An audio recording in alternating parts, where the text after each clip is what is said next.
Assalamualaikum warahmatullahi wabarakatuh. Bismillahirrahmanirrahim. Alhamdulillahi rabbil alamin.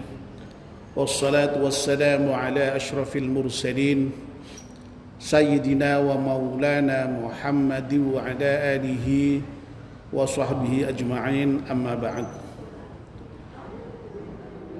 Ibu-ibu jamaah pengajian putri Masjid At-Taqwa yang insyaallah dimuliakan dan dirahmati Allah Subhanahu wa taala.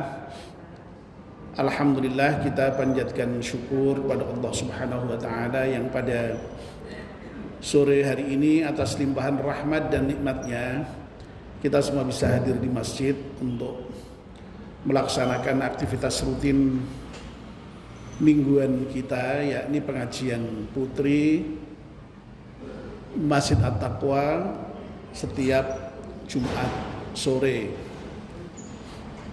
Kita mohon pada Allah Subhanahu wa taala semoga kehadiran kita di majelis ta'lim ini betul-betul dicatat oleh Allah sebagai amal ibadah kita.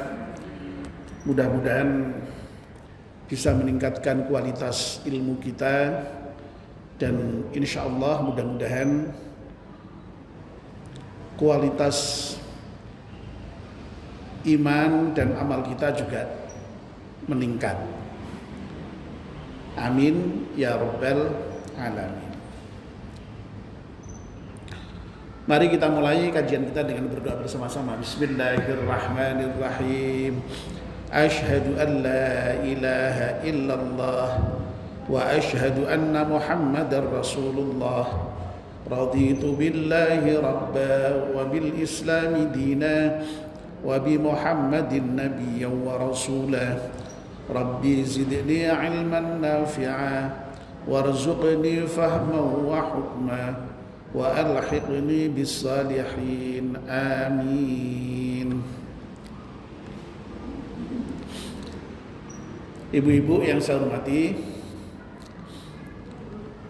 kita masih melanjutkan kajian kita tentang cabang-cabang iman yang ada dalam kitab Syu'abul Iman. Yang terakhir kita sudah menyelesaikan pembicaraan cabang iman yang nomor 28, yaitu teguh menghadapi musuh dan pantang mundur di dalam pertempuran. Perlu saya ingatkan kembali cabang iman yang terkait dengan jihad atau berjuang di jalan Allah itu ternyata di dalam kitab Syu'abul Iman ini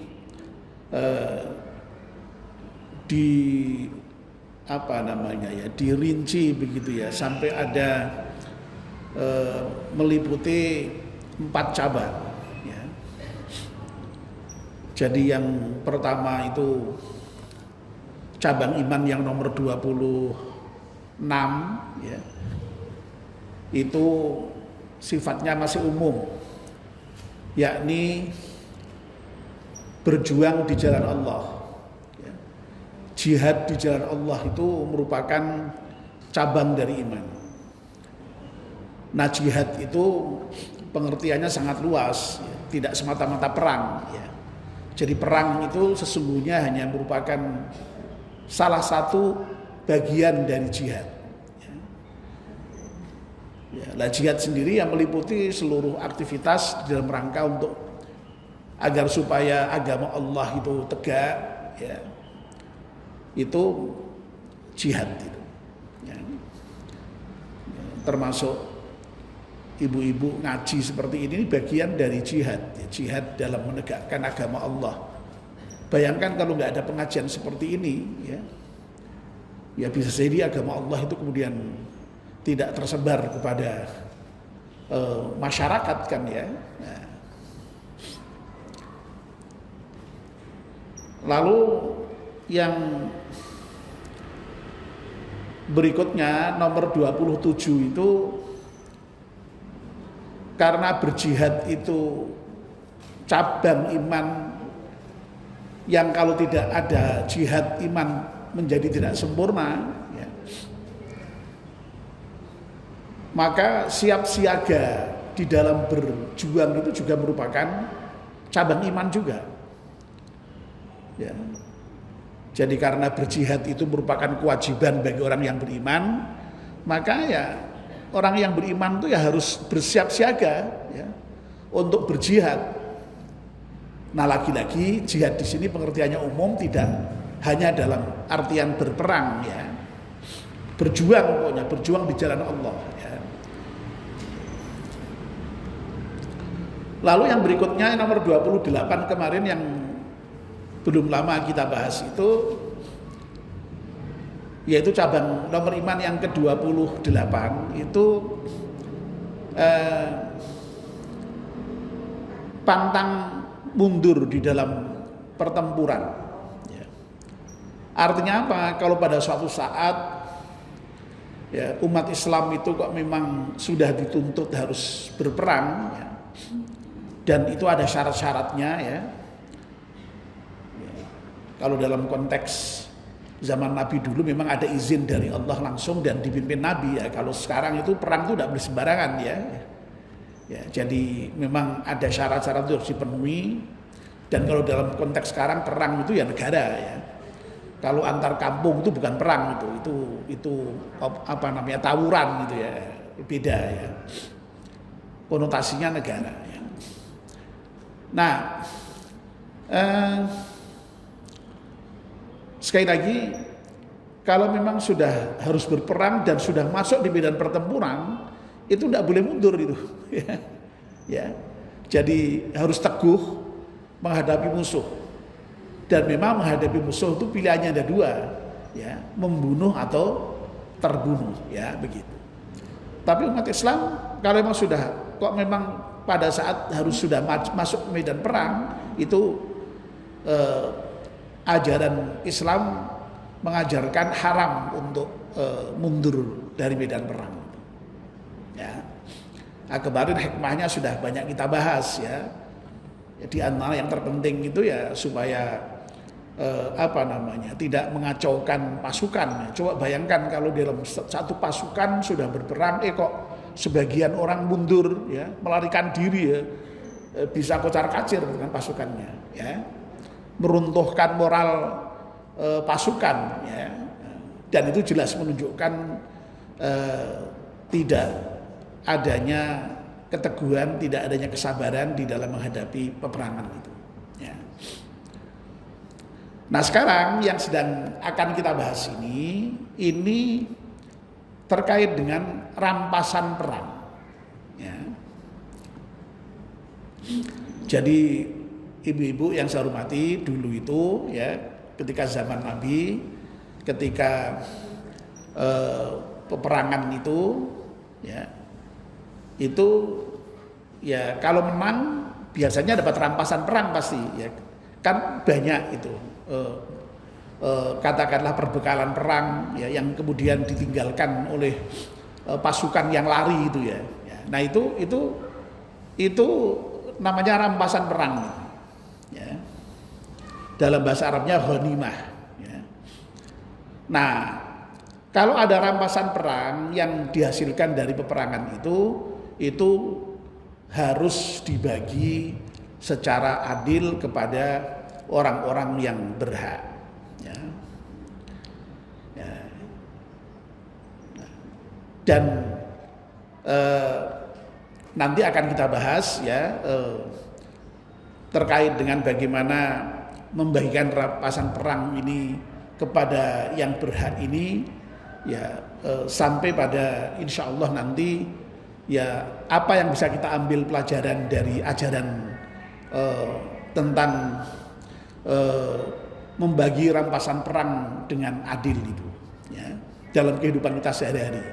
Nah, kita ini kan sudah tidak mungkin berperang tuh, ya. Jadi ini terkait dengan persoalan perang, persoalan rampasan perang ini kan, ya memang ajaran Islam mengajarkan itu semua dalam konteks dulu ketika Nabi. Tapi ketika sekarang saya kira kita harus memaknainya dalam konteks kehidupan kita sekarang ini ya. Nilai-nilainya saya kira masih tetap relevan untuk kita jadikan pegangan dalam kehidupan kita di dalam hidup bermasyarakat ya.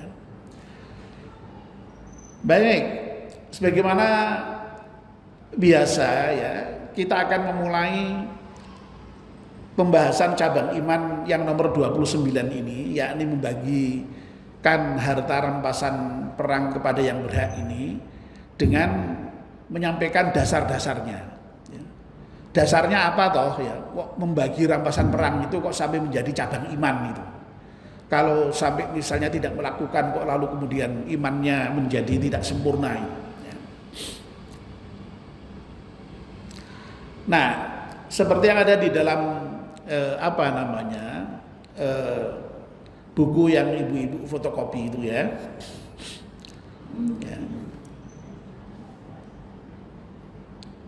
Cabang iman ini berdasar pada surat Al-Anfal ayat 41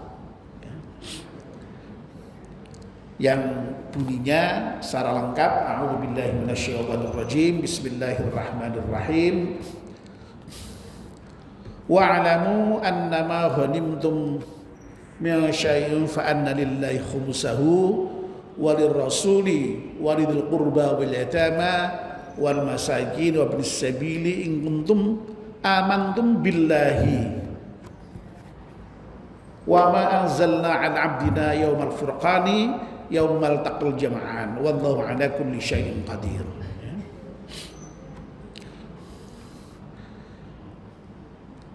Ketahuilah ya, apa saja yang kamu dapatkan dari rampasan perang ya, dari harta rampasan perang ya, sungguh seperlimanya itu adalah untuk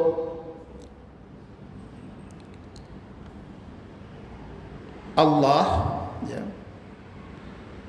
lalu kemudian untuk Rasul ya, lalu kemudian untuk kaum kerabat Rasul, anak-anak yatim, orang-orang miskin, dan ibnus sabil. Ya. Nah ini ya, itu kalimat yang sangat penting itu. Jika kamu beriman kepada Allah dan kepada apa yang kami turunkan kepada hamba kami, yakni Nabi Muhammad di hari Furqan, yakni hari pemisah antara hak dan yang batil. Yaitu hari ketika dua pasukan bertemu dan Allah Maha Kuasa atas segala sesuatu. Jadi kalau orang itu kok betul-betul beriman pada Allah dan beriman pada Al-Quran, maka dia harus mengikuti aturan bahwa yang namanya rampasan perang itu yang seperlimanya itu dibagi untuk Allah, Rasul,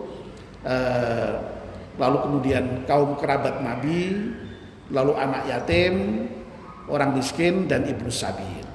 Ya. Jadi humus itu 1/5. Nah yang 4/5-nya untuk siapa? Yang 4/5-nya berarti dibagi untuk para pejuang yang ikut berperang itu. Jadi artinya apa? Artinya bahwa harta rampasan perang itu kemudian tidak kok dibagi habis untuk hanya orang yang berperang saja, enggak. Tapi orang-orang fakir, orang miskin, anak yatim, ibnu sabil, ya, termasuk Nabi dan keluarganya itu juga mendapatkan bagian dari harta rampasan perang. Ya. Lalu yang berikutnya juga masih dari Al-Quran, surat Ali Imran ayat 161. Ya. A'udzubillahi minasyaitonirrajim. Wa ma kana linabiyyin ayyahul wa may yahlul ya'ti ma ghalla yaumal qiyamah thumma tuwaffa kullu nafsin ma kasabat wa la yudlamun. Tidaklah mungkin ya seorang nabi itu kok menyelewengkan harta rampasan perang, korupsi harta rampasan perang itu tidak mungkin ya. Nabi pasti adil di dalam membagi harta rampasan perang. Ya, ini penegasan Al-Quran. Ya.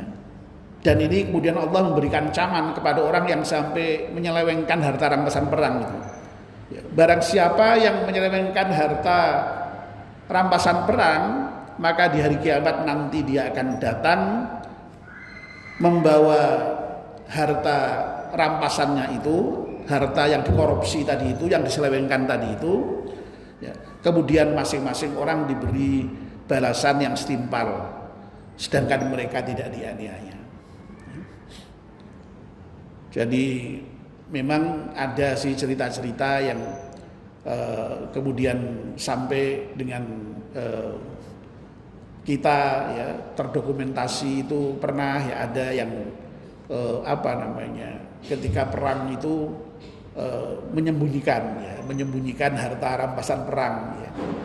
Diceritakan tuh ada yang sekedar hanya peniti emas kecil itu kan ya memang tidak kelihatan ya, orang lain tidak tahu ya, tapi itu yang kemudian menjadi masalah ya di akhirat nanti itu ya. Ya.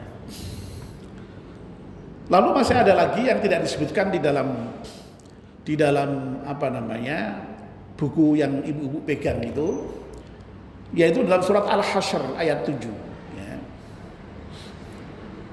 Allah berfirman, a'udzubillahi minasyaitonir rajim, ma afa'allahu ala rasulihi min ahlil qura falillahi walir rasuli walidil qurba wal yatama wal masakini wabnis sabil kai la yakuna dulatan bainal aghniya'i minkum.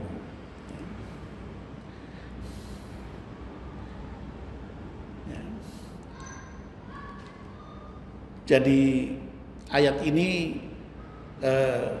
masih juga berbicara mengenai rampasan perang, ya, tapi ini namanya lain, tidak ghanimah tapi fa'i dalam bahasa fikihnya itu. Ya.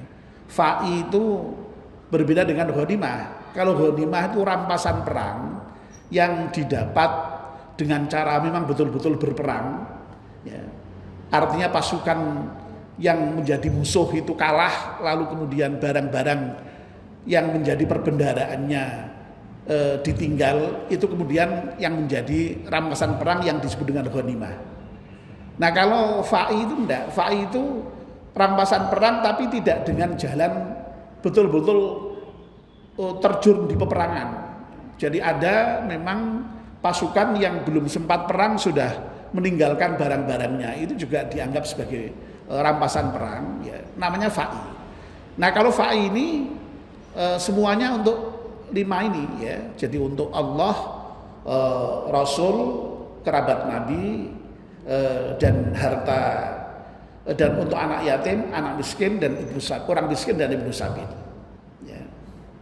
Jadi karena tidak berperang ya tidak menjadi milik pasukan perang ya. Nah, begitu. Nah yang menarik, kalau dalam ayat tadi tidak ada semacam kayak hikmah yang ditunjukkan oleh Allah, tapi di dalam ayat ini Allah menunjukkan hikmahnya. Ya. Tujuannya kenapa kok harta itu kemudian dibagi untuk kepentingan yang 5 itu tadi. Ya. Untuk kepentingan publik, ya, untuk negara, untuk membiayai kepentingan umum, ya. Kepentingan umum kan perlu dibiayai, ya. Lalu untuk Rasul, untuk kerabat Rasul, untuk anak yatim, untuk orang miskin, dan untuk ibnu sabil. Ini hikmahnya adalah kai la yakuna dulatan bainal aghniya'i minkum, agar supaya yang namanya harta itu tidak hanya beredar di kalangan orang-orang yang kaya di antara kamu saja ya. Makanya perlu dibagi kepada fakir miskin, kepada anak yatim, kepada ibnu sabil ya. Nah ini ya. Nah lalu dasar yang berikutnya sebagaimana yang di dalam kitab ibu-ibu itu ya, itu merupakan hadis Nabi, hadis sahih diriwayatkan oleh Bukhari Muslim. Hadisnya panjang sekali ya. Tapi poinnya adalah ada pada kalimat itu ya. Bahwa di antara ciri iman itu adalah wa antu'tu minal maghnamil khumusa. Hendaknya engkau membagikan ghanimah atau harta rampasan perang itu 1/5, ya, sebagaimana yang tadi disampaikan oleh Al-Quran di ayat 41 surat Al-Anfal itu. Ya. Nah itu dasar-dasarnya, ya. Sehingga sekali lagi ya,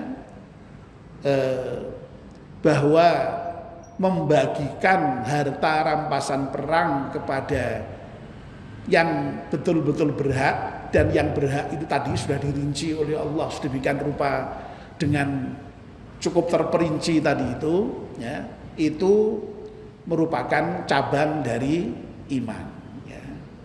Jadi iman itu sekali lagi ternyata memang tidak selalu berkait dengan persoalan keimanan terhadap hal-hal yang gaib, ya, abstrak, tapi keimanan itu ternyata sering berkaitan langsung dengan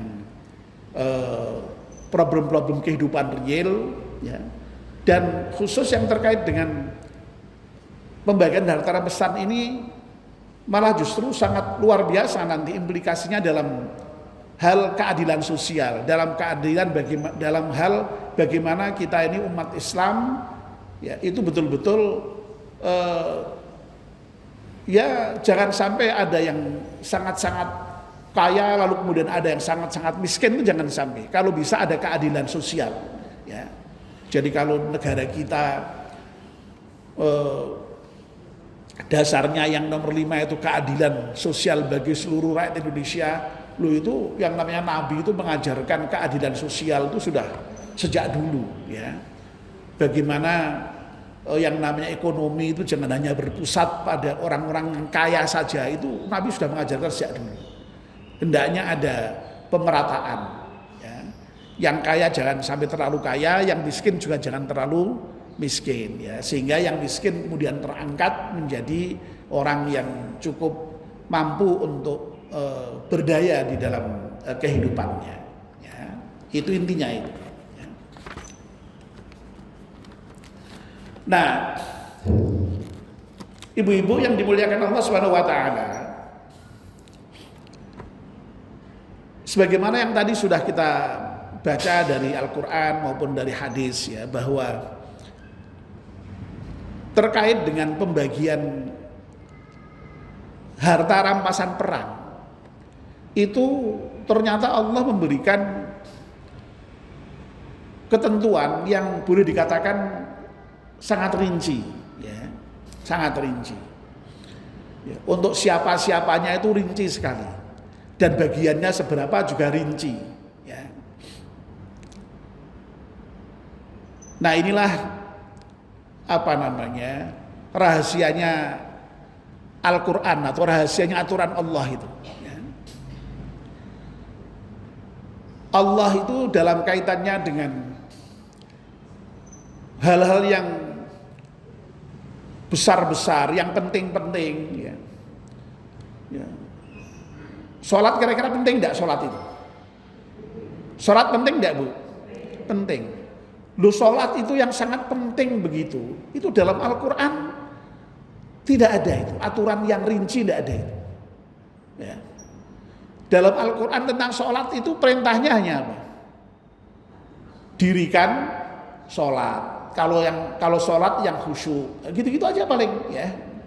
Terus kemudian ada waktunya sholat. Aqimis sholah liduluki syamsi ila ghasaqil laili wa qur'an al-fajr. Hanya begitu-begitu saja.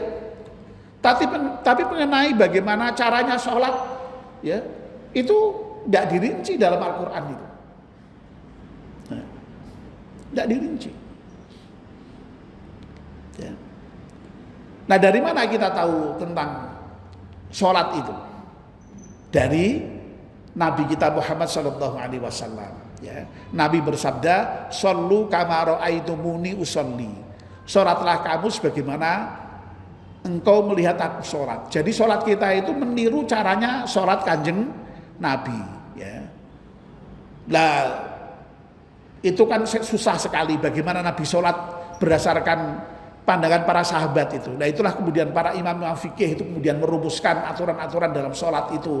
Rukunnya begini, sunnahnya begini, ya batalnya begini, ya itu jasa ahli fikih yang luar biasa untuk kemudian mensistematisasi bagaimana cara sholat yang semula tidak ada ketentuan apa yang apa katakanlah urut-urutannya jelas begitu, ya hadis hanya gambaran saja kan, dia menceritakan. Nah kemudian lalu bagaimana bentuk sesungguhnya itu, ya itu kemudian berdasarkan deskripsi para ahli fikih itu, ya.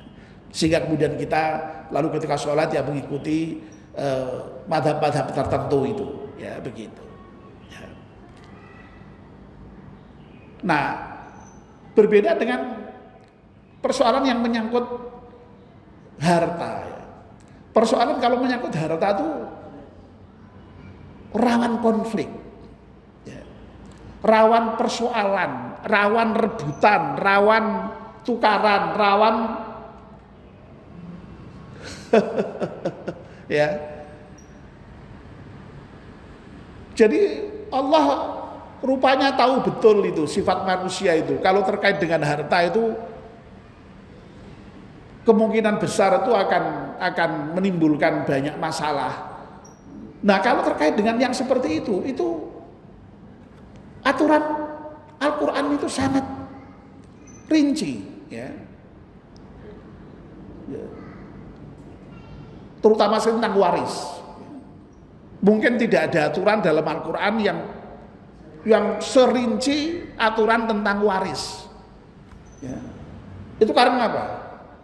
Ya karena warisan itu menyangkut dengan harta yang rawan terhadap kemungkinan konflik, ya. Uang sudah diatur sedemikian rupa rinci aja kadang-kadang masih sering menimbulkan konflik, ya. Lah Allah mengatur sampai sebegitu detailnya itu tentang aturan waris itu, ya. Nah kita sekarang tidak sedang membahas waris, tapi hanya sedang mencontohkan betapa yang namanya ajaran yang terkait dengan harta itu seringkali detail dalam Al-Quran itu. Tentang utang piutang, itu Al-Quran itu ajarannya eksplisit sebenarnya itu, ya. Idza tadayantum ya bidainin faktubuh ila ajalin musamma. Jadi kalau kamu itu ada kontrak utang piutang, ditulis, ya, tulisan, ya. Tapi masya Allah kita itu kadang-kadang menulis terkait dengan persoalan utang piutang rasane ora enak, ya. Mosok diutangi tanggane kok dadak ditulis, dicatet tanda tangan, diutangi dulure dhewe kok dadak tanda tangan, ya. Ya. Tapi nyatanya itu sumber konflik nyatanya. Wong yang namanya orang itu kan bisa lupa atau sengaja melupa, gitu. Ya. Ditagih, lho dibuktine, ya. Ora ana buktine, ora ana apa jenenge catatan jual tanda utang piutangnya, ya. Menimbulkan masalah, jadi konflik jadinya kan. Makanya Al-Quran sampai sebegitu tegasnya itu, ya. Jadi kalau ada utang piutang ditulis, ya. Ya tapi ya janganlah kalau coba utang 1.000, 10.000 ditulis itu, ya. Maksudnya ya utang ya rodok kira-kira lah, ya kira-kira. Karo tanggane, Bu, iki aku lagi repot untuk Bu ini jadi dites 10.000. Saya tulis dhisik ya. Ya. Tapi kalau mau tidak apa-apa itu melaksanakan Quran itu tidak apa-apa juga, ya. Ya. Tapi kok saja piye gitu, ya, saja itu ya gitu, ya. Nah sekali lagi terkait dengan harta rampasan perang ini juga Allah mengatur sedemikian rupa. Dan kalau kita ini memang betul-betul mengaku sebagai orang yang beriman pada Allah dan iman pada hari akhir, ya, Allah menyampaikan hendaknya kamu betul-betul mengikuti aturan pembagian harta rampasan perang ini dengan sebaik-baiknya, ya. Dan karena dalam Al-Quran itu Nabi sudah dinyatakan sebagai tidak mungkin menyelewengkan harta rampasan perang, ya, Nabi pasti kemudian membagikan harta rampasan perang itu dengan seadil-adilnya, ya. Ya, sebab ada cerita juga, ya. Jadi ketika dia dalam salah satu perang itu kemudian para pasukan berebut harta rampasan perang, khawatir kalau nanti tidak kebagian, ya begitu ya, dan khawatir nanti kalau kemudian Nabi membaginya tidak sesuai dengan apa namanya, sehingga ya tadi rebutannya. Kemudian lalu ya ini kemudian ada turun ayat yang kemudian menyatakan Nabi itu tidak mungkin korupsi dalam hal harta rampasan perang itu. Ya. Ya. Nah ketentuannya tadi itu, ya ketentuannya kalau yang ghanimah itu yang dibagi untuk kepentingan tadi, ya, selain pasukan itu ada khumus tadi itu, ada lima pihak tadi itu, ya, nah itu.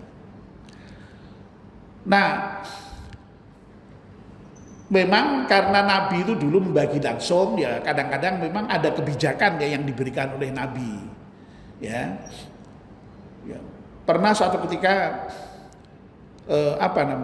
di dalam perang Hunain itu kalau tidak salah, ya, itu kan Nabi itu memberikan bagian kepada orang-orang yang baru saja masuk Islam yang ikut berperang, ya, itu dengan bagian yang lebih banyak, ya. Lalu di antara sahabat, ya, terutama sahabat Ansor yang sudah mendukung Nabi sejak awal Nabi datang ke Madinah, itu kan merasa ya rada cemburu atau rada iri, kenapa itu yang baru masuk Islam kok malah mendapatkan lebih banyak, sementara kami ini yang sudah katakanlah mendukung Nabi sejak lama kok malah dapat hanya sedikit, ya. Ya. Nah, kemudian Nabi menyampaikan biarkan mereka berbahagia pulang dengan katakanlah zaman segitu ya kambing, ya apa harta rampasan perangnya itu, ya, atau apa gitu, ya.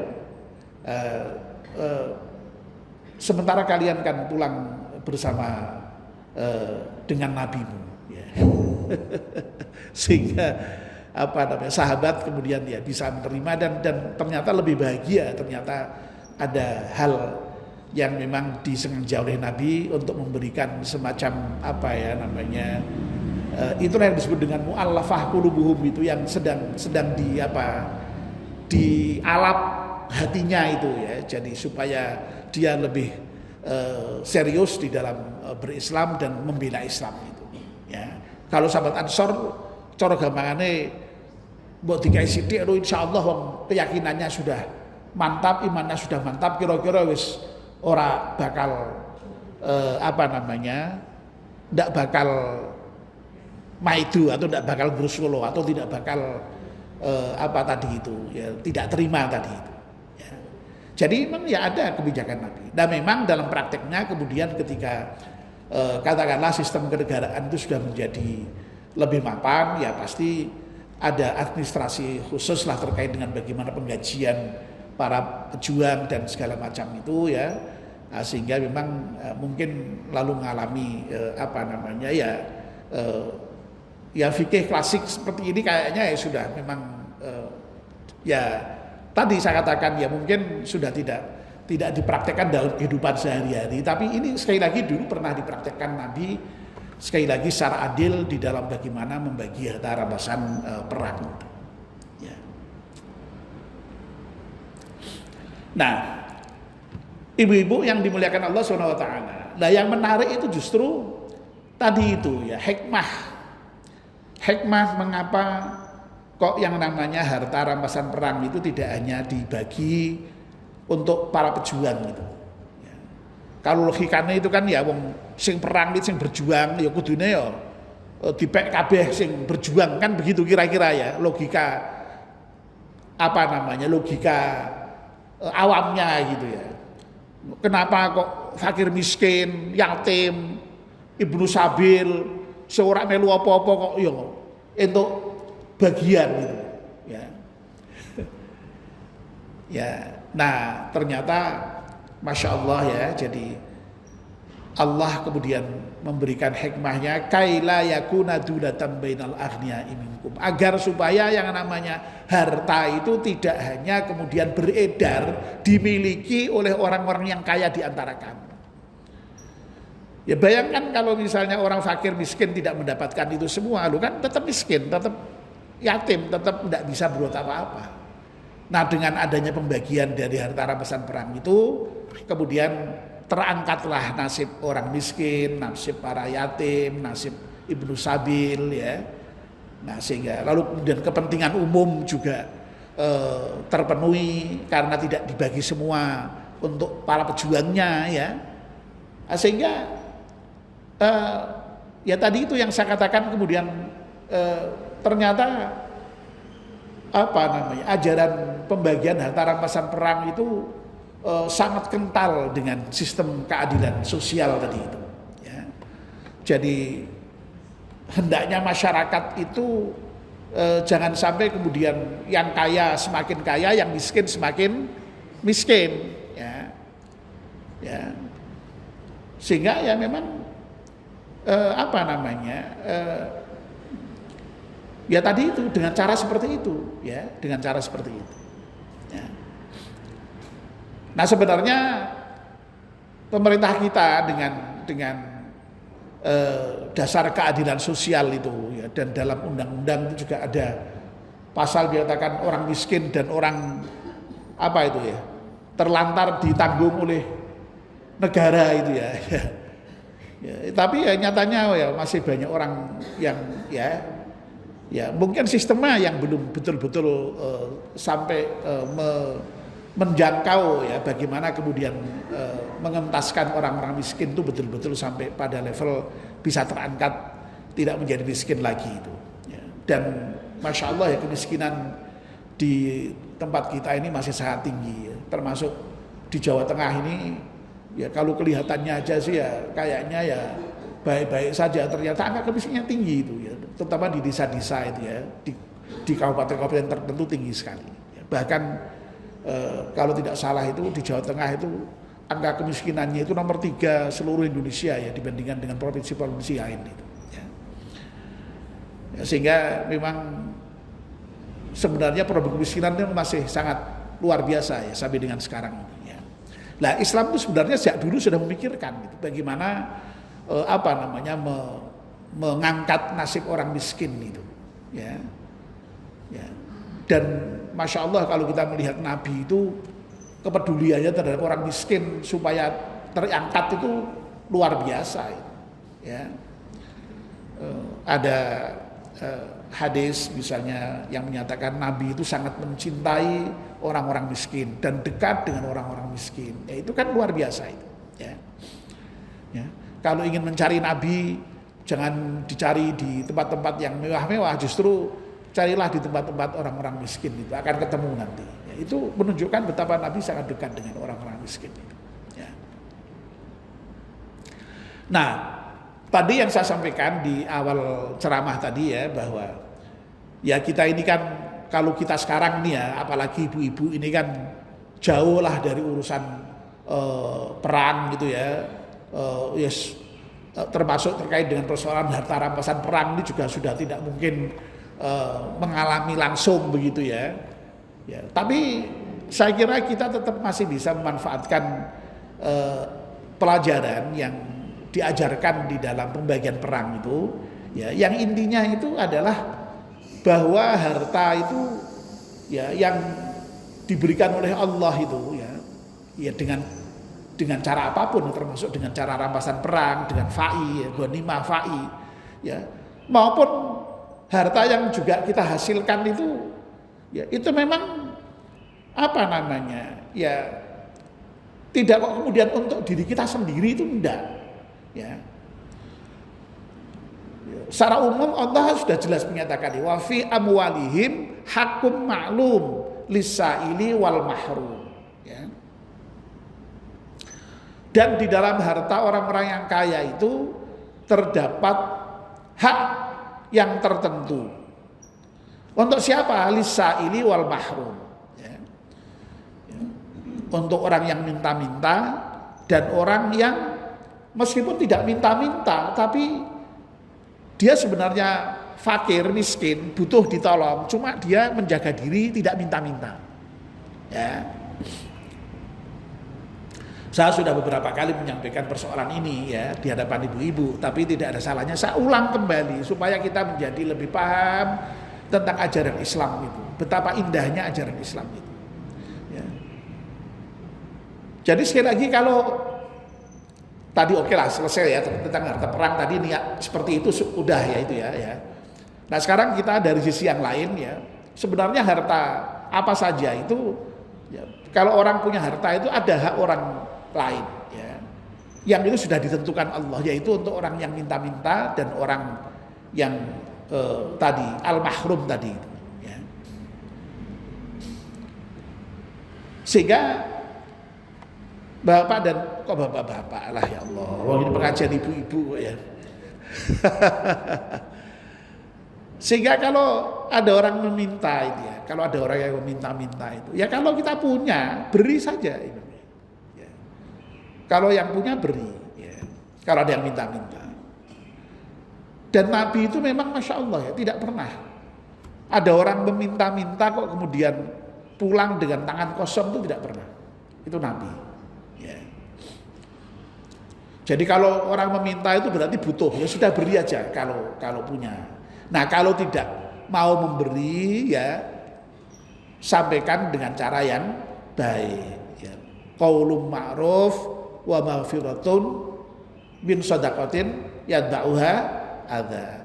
Ucapan yang baik itu lebih baik dibandingkan dengan sedekah yang diikuti dengan hal-hal yang menyakitkan hati yang menerima ya. Kadang-kadang kita memberi orang yang meminta-minta, tapi kalau diunek-unekke ya, itu kan menyakitkan. Ya. Nah bagian diunek-unekke janjane ora apa-apa, seperti asal diberi ya toh. Wong orang minta-minta itu kan sudah berani malu ya. Diseneni ya siap ya toh, diunek-unekke ya siap. Tapi kita sendiri tidak boleh untuk mengunek-unekke itu. Ya. Jadi kalau tidak bisa memberi ya lebih baik diucapkan dengan ucapan yang baik saja. Ya.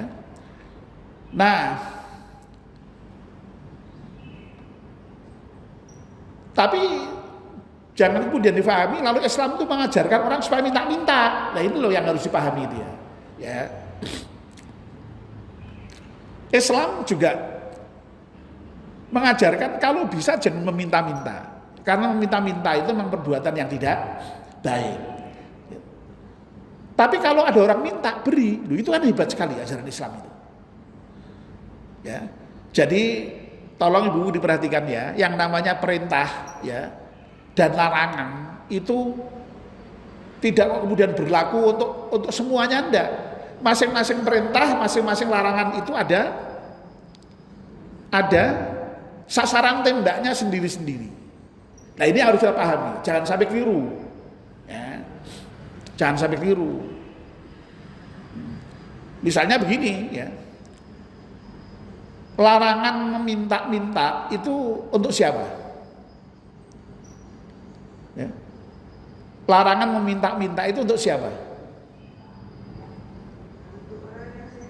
Orang yang kekurangan, meskipun kurang sekalipun jangan meminta-minta. Karena Nabi apa? Menganjurkan supaya berusaha, bekerja. Ya. Tapi bagi yang punya itu perintahnya beri. Kalau ada orang minta, tidak usah melihat yang minta-minta itu kayak apa. Paham Bu ya? Tolong dipahami dengan baik. Jangan begini. Orang yang minta-minta menggunakan dalil sing untuk orang kaya. Lu kamu enggak ngerti toh. Orang itu kalau ada orang yang minta-minta harus diberi. Paham ya? Nah, itu salah tempat. Atau sebaliknya, orang yang kaya Kalau ada orang minta-minta, loh kamu tidak ngerti toh Nabi itu melarang orang minta-minta. Nah itu tidak boleh. Jadi sekali lagi masing-masing perintah dan larangan itu ada sasaran tembak masing-masing. Ini yang harus dipahami. Contoh yang paling gampang ya, ibu-ibu ya.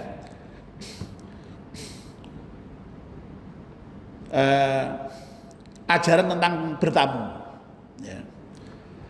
Kalau perintahnya untuk yang ditamoni apa? Perintah untuk yang ditamoni itu perintahnya apa, Bu? Kalau ada tamu dihormati, ya. Ada tamu dihormati, dimasak sing enak, ya. Tempatnya apa istirahat ya ditatakan yang bagus, ya. Ya, disambut yang bagus, ya, begitu. Ya.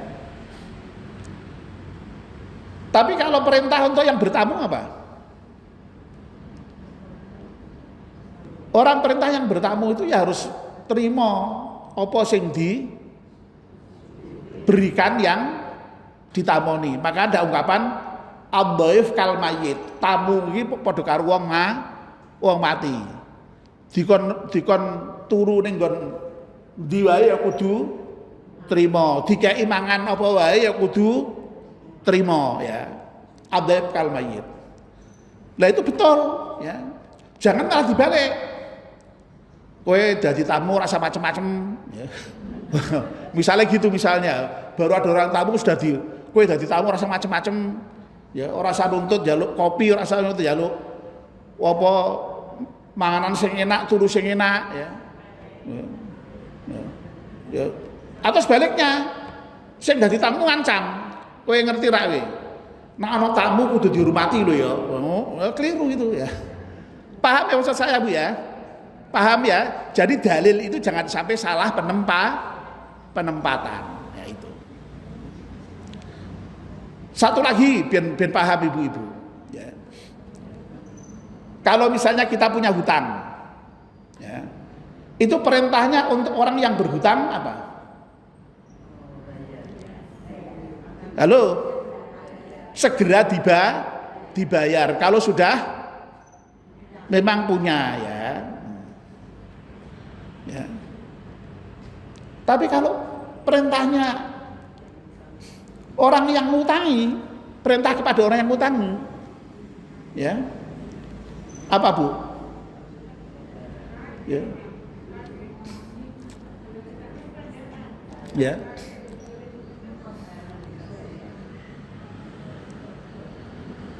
Perintahnya itu disuruh untuk memberikan tenggang waktu sampai yang bersangkutan betul-betul longgar. Fanadhiratun ila maisarah, ya, itu. Bahkan malahan wong sewu iki, wah nek iki kira-kira angel nih. Ya. Wa anta saddaqu khairul lakum. Kalau kamu itu kemudian kok menyedekahkan yang dihutangi itu lebih baik bagi kamu. Loh, begitu, ya. Jadi sekali lagi masing-masing dalil, masing-masing perintah itu ada sasaran tembaknya masing-masing, ada penempatannya masing-masing. Ojo ditukar, nak ditukar jadi bubrah, ya, jadi bubrah. Jangan kok malah sing utang, kowe ora ngerti apa? Al-Qur'an iki ngajarke nak ana sing utang iki sedekahke. Lah sing siji ngono padha wae. Wong wis jelas ora duwe kok ditagih saben dina itu. Ya, wong mbok digorok gurune ora metu gethihe wisane to. Kok iso ditagih terus, ya. Ada enggak yang seperti itu misalnya? Ada juga kan, ya, begitu. Nah, jadi kalau ajaran itu dipraktekkan dengan proporsional itu, wah, masya Allah, itu indah sekali Islam. Ya, indah sekali. Nah, jadi kembali kepada tadi itu, ya. Jadi bahwa di dalam harta kita orang yang kaya itu ada hak fakir miskin baik yang minta-minta maupun yang tidak minta-minta. Lu kalau saya minta-minta jelas wong ketok, ya toh. Yang menjadi persoalan itu kan ada orang yang sebenarnya miskin, dia butuh untuk dibantu, tapi dia tidak minta-minta. Dia tidak minta-minta bukan karena kaya, tapi karena apa? Karena malu menjaga kehormatan dirinya. Lah justru orang yang seperti itulah yang harus betul-betul diperhatikan. Nah alhamdulillah ya ibu-ibu ini ya yang dengan gerakan GSR-nya itu sudah mengamalkan itu dengan GSR itu ya. Kita bisa membantu saudara-saudara kita meskipun tidak minta ya dan mereka butuh dibantu ya. Mereka tidak meminta itu karena dalam rangka untuk menjaga kehormatan dirinya, tapi butuh dibantu memang ya. Sehingga mudah-mudahan lah ya ibu-ibu yang sudah aktif di GSR, yang saben hari mengumpulkan uang untuk GSR itu ya, dengan aktivitas bermacam-macam aktivitas itu ya, itu mudah-mudahan lah oleh Allah sudah dimasukkan ke dalam golongan orang-orang yang mau berbagi dengan sesama itu ya. Jadi intinya memang Islam itu ya, termasuk tadi terkait dengan harta rampasan perang, lalu kemudian dengan ajaran sedekah, infak, zakat, itu intinya itu kan berbagi ya, berbagi dengan orang-orang yang memang betul-betul layak untuk mendapatkan bagian, termasuk para fakir miskin tadi itu. Nah mudah-mudahan ya kita ini oleh Allah dijadikan sebagai orang-orang yang sekali lagi ya berkecukupan ya, sehingga dengan harta yang cukup itu kita bisa berbagi dengan orang lain tadi.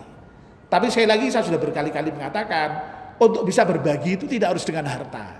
Ya, harta itu memang betul salah satu modal kita bisa beribadah, modal kita bisa berjihad, modal kita bisa berbagi. Tapi kalau kemudian tidak punya harta tidak bisa berbagi, bisa. Ya. Uang modal kita berusaha itu di samping ada harta, ada diri kita ini. Nah diri kita ini kan punya potensi macam-macam, ya. Punya pikiran, punya tenaga, punya lisan, ya. Saora-orai ndonga, saora-orai. Ya. Saora-orai. Ya. Punya pikiran bisa menyumbang dengan pikiran. Tidak bisa menyumbang pikiran dengan lisan, ngandani wong, tidak bisa ngandani dengan tenaga. Orang duwe kabeh ya paling orang ndongake. Mendoakan orang itu sudah merupakan bagian dari amal soleh ya, amal ibadah kita yang insya Allah yang mudah-mudahan ya dengan itu kita masih termasuk disebut sebagai orang yang peduli dengan kepentingan orang lain itu. Jangan sampai kita itu tidak punya kepedulian sama sekali terhadap orang lain itu ya. Jadi mudah-mudahan kita terasah itu. Jadi intinya kan itu intinya sebenarnya ya. Intinya itu kepedulian orang lain dan mau berbagi dengan orang lain. Dan dengan adanya kepedulian sosial itulah maka insya Allah akan tercipta apa yang disebut dengan keadilan sosial dan kesejahteraan sosial. Sejahtera bersama-sama kita. Ya tadi itu jangan sampai yang kaya saja yang bahagia, yang miskin semakin menderita, itu jangan sampai. Ya. Nah ini indahnya ajaran Islam itu termasuk juga terkait dengan harta rampasan perang itu intinya adalah bagaimana menciptakan keadilan sosial dan kesejahteraan sosial itu. Ya. Alhamdulillah ya pembahasan saya kira sudah selesai dan ini sudah hampir maghrib. Mari kita akhiri kajian kita ini dengan berdoa bersama-sama. Bismillahirrahmanirrahim. Wal 'asri innal insana lafi khusrin illa alladziina aamanu wa 'amilus shalihati wa tawassaw bil haqqi wa tawassaw bis sabr. Subhanakallahumma wa bihamdika asyhadu an la ilaha illa anta astaghfiruka wa atubu ilaik. Wassalamu alaikum warahmatullahi wabarakatuh.